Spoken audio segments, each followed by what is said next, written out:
నగరం మధ్యలో రద్దీగా సాగే ఒక వీధిలో ఒక ఓయో హోటల్ రూమ్ ఉంది.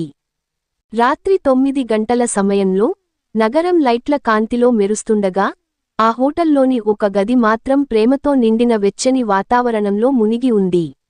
గది లోపల సున్నితమైన లైటింగ్, మెత్తని మంచం, చల్లని గాలిని వీచే ఏసీ, గోడలపై ప్రేమను సూచించే రంగులు అన్నీ ఒక శృంగార సన్నివేశాన్ని సృష్టించాయి.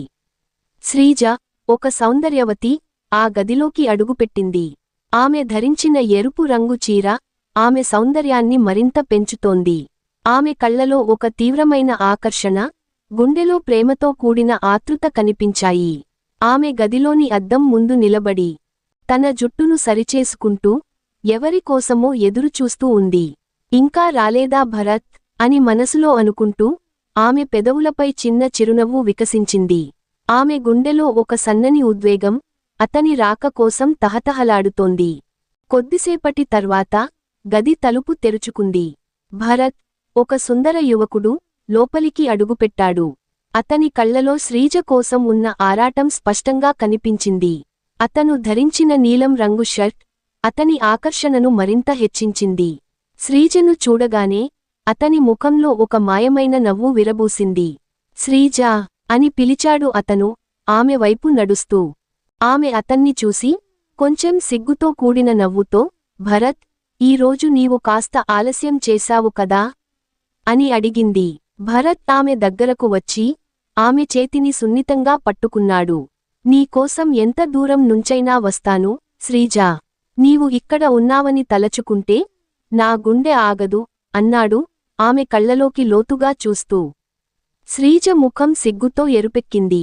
ఆమె అతని చేతిని గట్టిగా పట్టుకుని, నీ మాటలు నన్ను కరిగిస్తాయి భరత్ అని చెప్పింది. గదిలోని మందమైన సంగీతం వారి హృదయాలను మరింత దగ్గర చేసింది. భరత్ ఆమెను మెల్లగా తన వైపు లాక్కున్నాడు. ఆమె శరీరం అతని స్పర్శకు స్పందిస్తూ ఒక తీపి ఉద్వేగంతో నిండిపోయింది. శ్రీజా, నీవు ఇలా నా పక్కన ఉంటే నాకు ఈ ప్రపంచం అక్కర్లేదు అన్నాడు అతను ఆమె నడుమును సున్నితంగా తాకుతూ. శ్రీజ కళ్ళు మూసుకుని అతని స్పర్శలో తడమబడింది. భరత్, నీవు నన్ను ఇలా తాకినప్పుడు నేను నా శరీరాన్ని కూడా మరచిపోతాను అని గుసగుసలాడింది. అతను ఆమె చీర అంచును సున్నితంగా తాకి ఆమె భుజంపై ముద్దు పెట్టాడు. శ్రీజ శరీరం ఒక్కసారిగా వారు మంచం దగ్గరకు చేరారు. శ్రీజ ఆమె చీరను మెల్లగా తీసేసింది. ఆమె సౌందర్యం భరత్ను మరింత ఆకర్షించింది. అతను ఆమెను మంచంపై మెల్లగా పడుకోబెట్టి ఆమె శరీరంపై ముద్దుల వర్షం కురిపించాడు. శ్రీజా, నీవు నా జీవితంలో అత్యంత అందమైన క్షణం అన్నాడు అతను ఆమె కళ్లలోకి చూస్తూ. శ్రీజ అతని శరీరాన్ని తన వైపు లాక్కుంటూ, భరత్, నీతో ఈ క్షణం ఎప్పటికీ మరచిపోలేను అని అన్నది. వారి శరీరాలు ఒకదానితో ఒకటి కలిసిపోయాయి. ప్రేమతో నిండిన ఒక అనుభవంలో మునిగిపోయాయి. కొద్దిసేపటి తర్వాత వారు ఒకరినొకరు ఆలింగనం చేసుకుని మంచంపై పడుకున్నారు. శ్రీజ భరత్ ఛాతీపై తలవాల్చి, భరత్, ఇలాంటి క్షణాలు ఎప్పటికీ కొనసాగాలని ఉంది అని చెప్పింది. భరత్ ఆమె జుట్టును సున్నితంగా నిమురుతూ, శ్రీజా, నీతో జీవితమంతా ఇలాంటి క్షణాలే కావాలి అన్నాడు. వారి మాటలు గదిలోని నిశ్శబ్దంలో మార్మోగాయి. ఒకరి ప్రేమను మరొకరు హృదయంతో ఆస్వాదించారు. కాని శ్రీజ హృదయంలో ఒక చిన్న ఆందోళన ఉంది. భరత్, మనం ఇలా రహస్యంగా కలవడం ఎంతవరకు సరైనది? నా ఇంట్లో పెళ్లి సంబంధాలు చూస్తున్నారు. నీవు నాతో ఎప్పుడైనా అందరి ముందు నిలబడగలవా అని అడిగింది. భరత్ ఆమెను గట్టిగా ఆలింగనం చేసుకుని, శ్రీజా, నీకోసం నేను ఏదైనా చేస్తాను.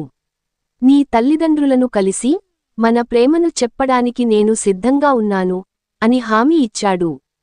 శ్రీజ కళ్లలో సంతోషం మెరిసింది. నీవు నా కోసం ఇంత చేస్తున్నావు భరత్.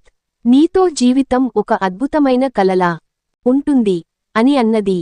ఆ రాత్రి వారు మరోసారి ఒకరినొకరు ప్రేమతో ముంచెత్తారు. గదిలోని లైట్లు మసకబారినప్పుడు వారి శరీరాలు, హృదయాలు ఒకటై ఒక అమర ప్రేమ కథను రాశాయి. శ్రీజ భరత్ ఒడిలో చేరి, నీతో ఉన్న ప్రతి క్షణం నా జీవితంలో అమూల్యం అని చెప్పింది. భరత్ ఆమె నుదుటిపై ముద్దు పెట్టి, శ్రీజా, నీవు నా జీవన సంగీతం. నిన్ను ఎప్పటికీ వదులుకోను అన్నాడు. సమయం గడిచింది. కాని వారి ప్రేమ మాత్రం మరింత లోతైంది. ఒకరోజు భరత్ శ్రీజ తల్లిదండ్రులను కలిసేందుకు నిర్ణయించాడు. శ్రీజా, నీతో జీవితం గడపాలని నా కల. నీ తల్లిదండ్రులతో మాట్లాడి మన ప్రేమను అంగీకరింపజేస్తాను అని చెప్పాడు. శ్రీజ ఆనందంతో కళ్ళు నిండిపోయాయి. భరత్, నీతో ఉండటమే నా జీవిత సౌభాగ్యం అని అన్నది. ఆ రాత్రి ఓయో గదిలో వారు ఆకాశంలో మెరిసే నక్షత్రాల కింద తమ ప్రేమను జరుపుకున్నారు. వారి హృదయాలు ఒకటై భవిష్యత్తులో కలిసి జీవించాలనే ఆశతో ఒకరినొకరు గట్టిగా ఆలింగనం చేసుకున్నారు. ఆ గది గోడల మధ్య వారి ప్రేమ కథ ఒక పవిత్రమైన కావ్యంగా మిగిలిపోయింది.